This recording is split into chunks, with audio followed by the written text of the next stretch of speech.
Saya ulangi sekali lagi. Jangan pernah memaksakan bahwa Tuhan Yesus ada dua. Tuhan Yesus. Nabi Isa adalah Yesus. Jangan pernah dipaksakan. Kenapa? Itu sama dengan kau tidak menghargai Al-Quran itu. Al-Quran mengatakan Nabi Isa adalah Nabi Isa, bukan Yesus. Nabi Isa tidak disalib, Yesus disalib. Jangan samakan. Kalau tetap kalian paksakan itu sama, kawan, kalian harus terima konsekuensi. Konsekuensinya apa?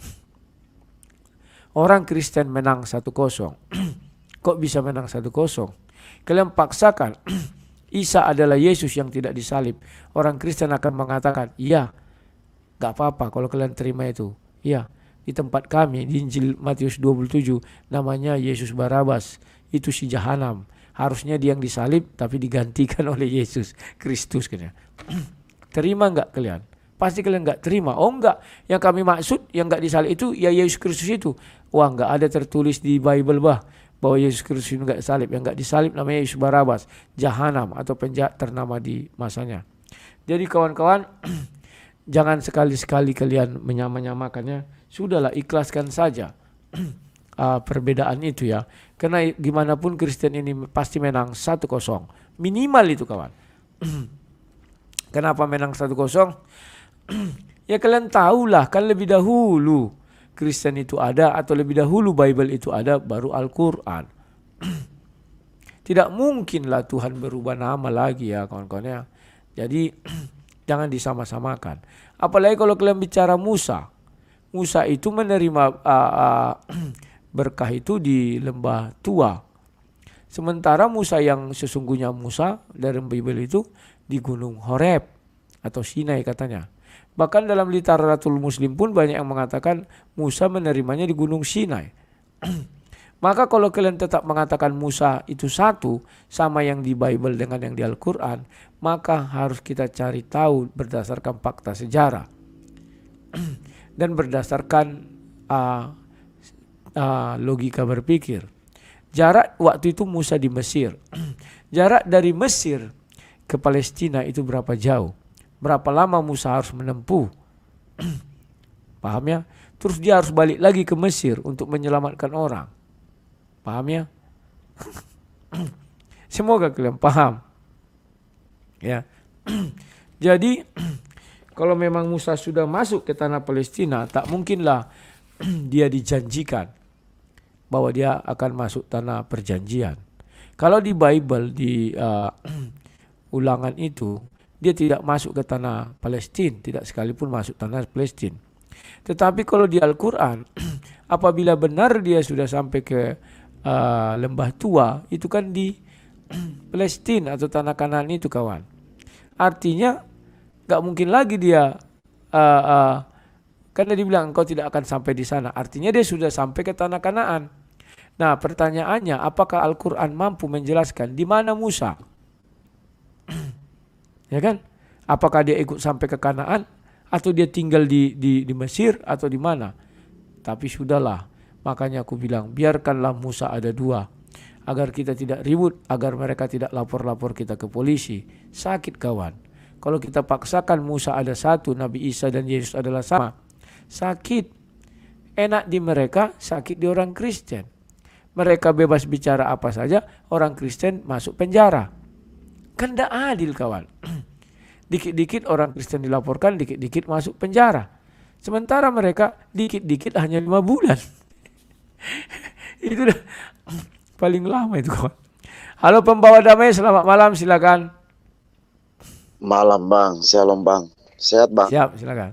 Sehat. Puji Tuhan, puji Tuhan bang. Ini baru masuk ini bang, karena lagi apa? Kondisi juga lagi sakit-sakitan bang. Sakit-sakitan. Siap. Sakit. Nah, gini bang, apa saya bingung bang sama yang diucapkan si Nandar, katanya Gracia Pelo itu penghujat. Sebenarnya yang penghujat siapa bang? Kita lihat selama ini di YouTube, mereka kan yang sering menghujat bang. Siapapun mereka bang, namanya apologet Muslim, tidak pernah membahas Al-Qurannya sendiri bang. Itu yang saya bingung sampai sekarang. Betul. Saya bang begini bang, saya kan ingin belajar juga bang tentang keislaman itu. Dengan siapa saya harus belajar bang?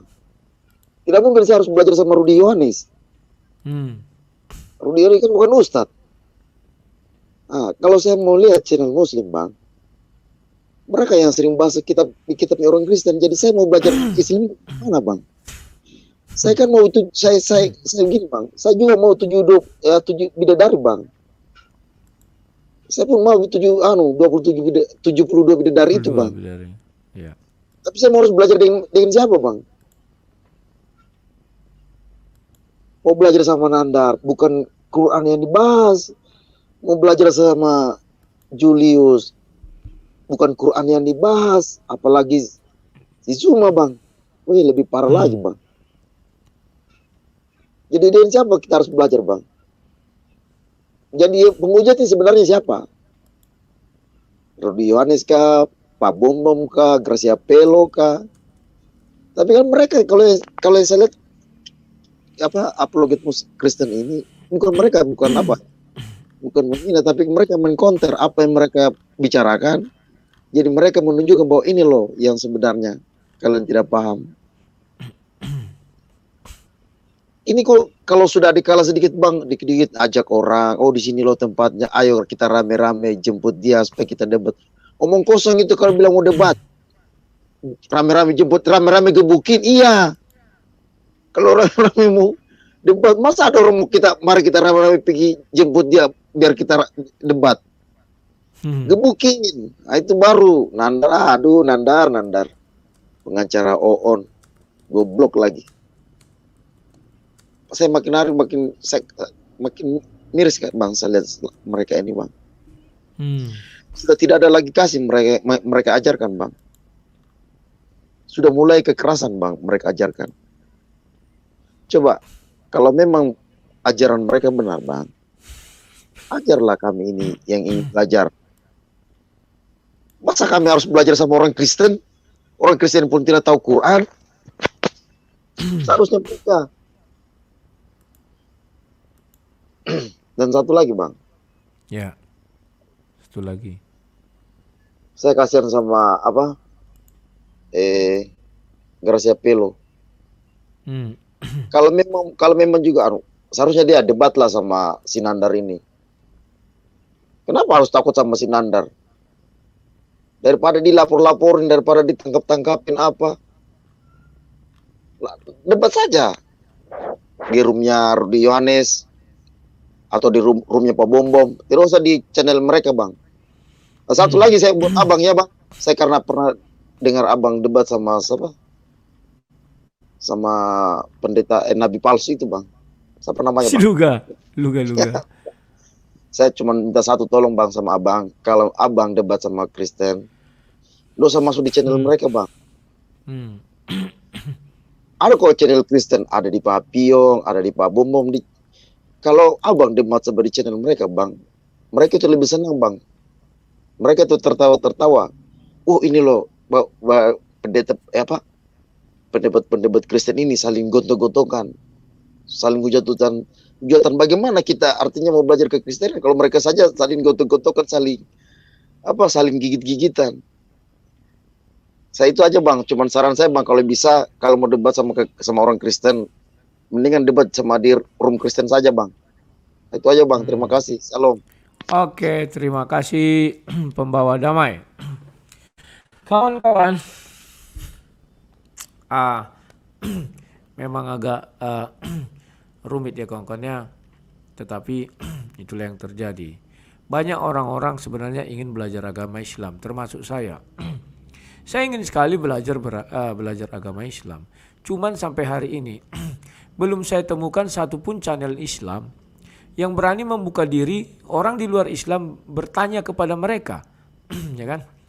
Dan mereka menjelaskan dari Al-Quran.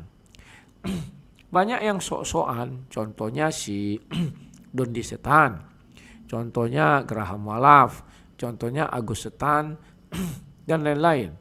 Mereka seperti kayaknya hebat sekali ya. Harusnya mereka kalau memang hebat, lakukanlah seperti apa yang dilakukan orang Kristen. Saya membuka ruang untuk orang-orang Muslim masuk dan bertanya. Dan saya tidak menjawab dari Al-Quran, tetapi dari Bible itu saya jawab terus. Sebenarnya mereka harus begitu. Berani satu orang masuk kasih waktu 20 menit. Dia bertanya selama 20 menit, habis itu gantian. Ya mereka bisa jadi pemakalah 5 orang kan. Tapi sampai detik ini belum saya temukan satupun channel Islam yang berani bicara tentang Islam dan mempersilakan orang untuk bertanya kepada mereka dan mereka menjawab 100% dari Al-Quran atau hadis. Kalau si Zuma, betul dia pernah buka, ayo silakan bertanya. Tapi ujung-ujungnya lari ke Bible. Ujung-ujungnya memaki-maki orang. Ujung-ujungnya menghina-hina orang. Jadi nggak ada guna kawannya. Jadi ini memang sangat kita tunggu-tunggu kawannya. Benar. Jangankan mereka, saya pun mau belajar ya. Tapi saya yang bertanya, aduh pasti pusing pala Ebi.